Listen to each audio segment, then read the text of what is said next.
एक बार question number 3 देखते हैं इसका। रिलेटिव ह्यूमिडिटी दे रखी है परसेंट में, ठीक है, for a month of 30 days, 30 दिन का डाटा है। इसका मतलब ये जितनी भी चीज़ है ना, ये सारी की सारी 30 है। हमें क्या करना है, सबसे पहले कंस्ट्रक्ट करनी है ग्रुप्ड फ्रीक्वेंसी डिस्ट्रीब्यूशन टेबल। अब देखो याद रखो, ग्रुप्ड, ग्रुप का मतलब क्या है, ग्रुप बनेंगे, यानी कि नॉर्मल जो है डाटा नहीं लिखा जाएगा, जैसे 98.1, 89.2। अगर ये नहीं भी दिया होता तब भी तुम इसे देख के समझ जाओ कि यार ये इतना सारा डाटा है, ये एक एक करके तो नहीं लिखा जाएगा, ठीक है। छोटे डाटा को हम फिर भी लिख सकते हैं। अब ग्रुप हो गई, इसका मतलब एक लोअर क्लास लिमिट आएगी, एक अपर क्लास लिमिट आएगी, ठीक है।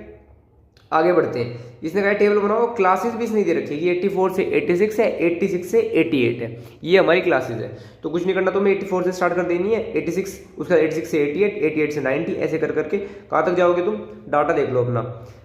मेरे ख्याल से देखो 96 है यहाँ पे, 99 है यहाँ पे, ठीक है। 100 का कोई दिख नहीं रहा, तो तुम 100 तक ले लो इसको, ठीक है। दो दो के पेयर बनाते जाएंगे और 100 तक ले लेंगे। मैंने पहले से ही ये क्वेश्चन करके रखा है क्योंकि इनको काउंट वाउंट करने में बहुत ज़्यादा टाइम वेस्ट होता, इसे मैं डायरेक्ट समझा देता हूँ तुम्हें, ठीक है। जो काम की इन्फॉर्मेशन है वो लिख लेते हैं। डेज टोटल 30 थे। ह्यूमिडिटी, जो रिलेटिव ह्यूमिडिटी परसेंटेज में दे रखी थी इन्होंने, ठीक है, उसकी क्लासेस मैंने लिख दी क्योंकि इन्होंने कहा था ग्रुप्ड फ्रीक्वेंसी डिस्ट्रीब्यूशन बनानी है। ग्रुप ये हो गई, फ्रीक्वेंसी डिस्ट्रीब्यूशन ये हो गया, और टेबल तुम्हारी ये पूरी बन गई। 84 से 86, 86 से 88, ऐसे कर करके पूरे 100 तक लिख लिया हमने। कुछ नहीं करना, अभी चेक करना है कि 84 से 86 के बीच में कितनी वैल्यूज़ है। तो तुम यहाँ पे आओगे और तुम इसको एक बार गो थ्रू करोगे, रीड मारोगे, तो तुम्हें पता लग जाएगा कि इनके बीच में सिर्फ एक ही वैल्यू है जो 84 से 86 के बीच में आ रही है। और वो कौन सी वैल्यू है, वो है तुम्हारी ये 84.9। थोड़ा टाइम लिया मैंने, पॉज करके ढूंढा इसको क्योंकि मिल नहीं रहा था।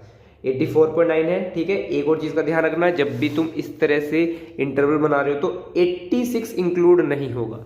जो राइट वाले नंबर है वो कोई भी इंक्लूड नहीं होते, यानी 84 से 86 में 86 नहीं होगा, 86 से 88 में 88 नहीं होगा, ठीक है। और ये सिंपल है क्योंकि 86 दो बार आ रहा है, तो हम लेफ्ट वाली साइड जो लोअर लिमिट है ना वहाँ पे काउंट कर लेते हैं इसको।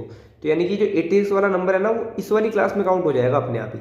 इसी तरह 88 यहाँ पे, 90 यहाँ पे, और ये जो 100 है ये हम हमेशा फालतू लेते हैं, ये वो नंबर होता है जो एग्जिस्ट ही नहीं करता उसमें, ठीक है। कुछ नहीं करा, हमने फ्रीक्वेंसी डिस्ट्रीब्यूशन बना ली, उसकी सबको प्लस कर दिया, ठीक है। प्लस करके देखा तो 30 आया है, 30 ही डेज दे रखे थे, इसका मतलब आंसर हमारा ठीक है। अब बाकी नीचे दो फालतू के सवाल पूछ रखे हैं इन लोगों ने जिसका कोई मतलब नहीं है तुम्हारे मैथ से। क्या क्वेश्चन है कि विच मंथ और season do you think this data is about, यानी कि तुम्हें क्या लगता है ये कौन से सीजन का डेटा होगा। तो ह्यूमिडिटी दे रखी है परसेंटेज में, ठीक है। अब ह्यूमिडिटी का मतलब क्या होता है, ह्यूमिडिटी का मतलब होता है कि हवा में नमी कितनी है, ठीक है। नमी का मतलब है कि हवा के अंदर वाटर कंटेंट कितना है।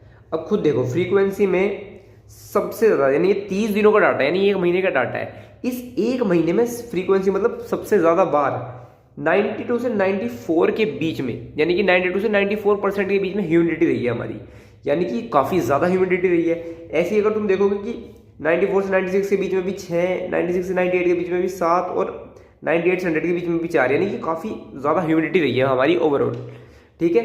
यानी कि ओवरऑल उस पूरे महीने में जो ह्यूमिडिटी कंटेंट था वो काफ़ी ज़्यादा था।